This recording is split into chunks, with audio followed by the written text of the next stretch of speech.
5,000 টাকা ধার করে বিয়ে করেছি। আমার মনে আছে আমি যখন ঢাকায় নিয়ে এসি আমার ভাইয়ের বাসায় আমি ছিলাম, আমার বিয়ের 3য় দিন আমার বস আমাকে সাতক্ষীরা পাঠিয়ে দেয়, একটানা 17 দিন। স্যাররা আমার উপর খুবই মানে এই দেখতে অখুশি ছিল, আমি কেন এত তাড়াতাড়ি বিয়ে করেছি। তখন আমার প্রায় 22-23 বছর বয়স, কেন এত তাড়াতাড়ি বিয়ে করেছি। একটানা 17 দিন সে এখানে কান্নাকাটি করে, আমিও এখানে কান্নাকাটি, কারণ সে আমার হাত ধরে চলে আসছে। আমি কি মানে এখন আমাকে বুঝতেই পারে নাই সেটার মধ্যে আমি সাতক্ষীরা 17 দিন আমি ওইখানে কিন্তু কষ্ট করেছি, কান্নাকাটি করেছি, আমার ওয়াইফের জন্য টেনশন করেছি, সেও টেনশন করে, তারপর আমি কিন্তু কাজ ছেড়ে চলে আসিনি। এটা 2015 সালের দিকে বসদের সাথে একটা বিষয় নিয়ে একটু মন কালাকালি হয়। তখন ওনারা চেয়েছিল আমি একটু তাদের কাছে সরি বলবো, কিন্তু আমি তাদেরকে সরি বলিনি। পরে ওনারা বললো আচ্ছা ঠিক আছে তুমি কদিন রেস্টে থাকো, আমি পরে চলে আসছি। যে আসলে আমার তো চাকরি করতে কি করব এখন ওনারা 2-3 দিন একটু রেস্ট নিতে বলছে, হয়তো আবার ডাকবে, আমি আবার কাজ করব, চাকরি করব। তো আমার ওয়াইফে বলতেছিল না তুমি চাকরি করো না, তুমি ব্যবসা করো। পরবর্তী আমি বলছি যদি না করে আমি সংসার কিভাবে চলবে, তখন সে বলতেছে তুমি সংসারের কথা চিন্তা করো না,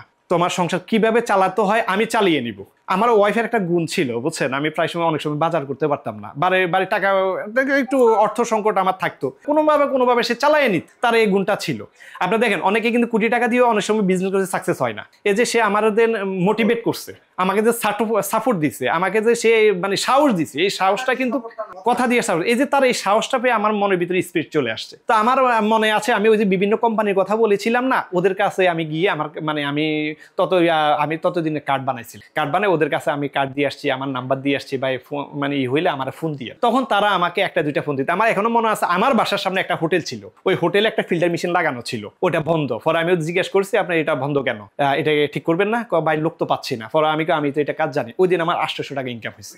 হ্যাঁ, ধরতে গেলে প্রথম ইনকামই ওইটাই। এটার মধ্যে আবার ওই যে আমি মার্কেটিং করেছিলাম, কয়েকজনের কাছে ফোন দিয়েছি, তো তাদের মধ্যে 2-1 জন আবার কোম্পানিকে বলছে যে সে তো ব্যবসা শুরু করছে। পরে আমাকে স্যার ফোন দিয়েছে, এই তুমি নিজেকে কি মনে করো, তোমাকে কয়দিন রেস্ট নিতে বলছি, তুমি ব্যবসা করা শুরু করে দিছে, তোমার আমি কাজ শিখেছি, এইগুলো নিয়ে স্যারে খুব মানে রাগারাগি করতেছিল আমার সাথে। 1 সপ্তাহ তুমি এই করতা, তুমি সেটা না করে তুমি কি করছো, ব্যবসা করা শুরু করে দিছো। পরে আমি বলছি স্যার আপনি আমার উস্তাদ মানুষ, আপনি আমার বস মানুষ, আপনি আমাকে বদদোয়া দিবেন না, চাকরি তো স্যার অনেক বছর করেছি, এখন নিজে একটু চেষ্টা করে দেখি, তবে স্যার আপনার বদদোয়া দিলে আমি আগাতে পারবো না, আপনার দোয়া করেন আমি আগাবো। পরে স্যার শান্ত হয়েছে, না তোমার প্রতি আমার বদদোয়া নাই, দোয়া করি তুমি সফল হও। এইভাবে হইতে হইতে তো প্রথম বছর আমার প্রায় 10 লক্ষ টাকার মতো আমি সেভ করেছি। আমার আমি যা ইনকাম হতো আমি ওয়াইফের কাছে রাখতাম, এইভাবে করে 1 বছর পরে তখন সে আমার বললো আমার কাছে 10 লক্ষ টাকা হয়েছে। তারপর ওই টাকাগুলা দিয়ে আমি এখন সিদ্ধান্ত নিয়েছি, আমি ততদিন বড় বড় প্লান্টও বিক্রি করতাম, কিন্তু আমার কোনো অফিস নেই, বেশিরভাগ সময় টাকা চা দোকানে সংগ্রহ করতাম, টাকা দিয়ে আমার চলে যেত, কিন্তু কেন যে তারা বিশ্বাস করতো আমি জানতাম না। তারপরে আমি মাল বিক্রি করছি, এবং আমার বাসাতেও আমি অফিস বানিয়েছি, আমার বাসাতে মাল সামানে কিনে এনে আমি রাখতাম,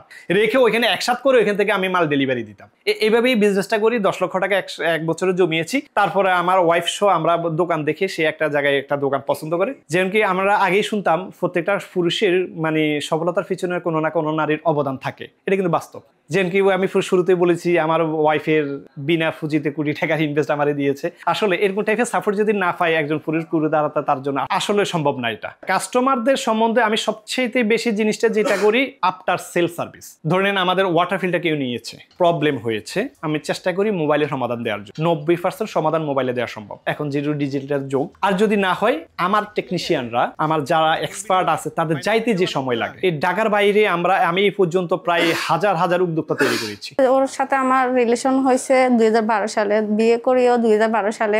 যেহেতু বিয়ে করে ফেলছি তখন সংসার তো করতে হবে, তখন তার সাথে আপনার দুঃখ কষ্ট ভাগ করে নিয়েছি, নিজের মতো করে নিজে চলছি, কখনো বলি নাই যে আমার এটা লাগবে, ওরকম চাহিদাও ছিল না। আমি বুঝতেছি যে সে কিছুই করতে পারতেছে না, তার ওরকম অ্যাবিলিটি এখন নাই, সে কি করবে। যেটা সত্য কথা, উনি যখন আমাকে বিয়ে করে তখন ওনার ভাইয়ের বাসা ছিল গাজীপুর, ও সকাল ভোরবেলা চলে যেত, যেহেতু ওর মসজিদ ছিল কাজটা, আর ওর বাসা ছিল, ভাইয়ের বাসা ছিল গাজীপুর। তো ওখান থেকে ভোরবেলা আসলে সকাল ভোরবেলা 5টা-6টা বাজে আসতো, তাহলে আপনার 10টা বাজে অফিস করতে পারবে, এই জন্য ভোরবেলা চলে আসতো। তো এখন আমি একদম ওর সাথে একবার ভোরবেলা উঠে যাইতাম, যাইয়া ওর জন্য আবার রান্না বান্না করতাম, ও খাইয়া যাইতো।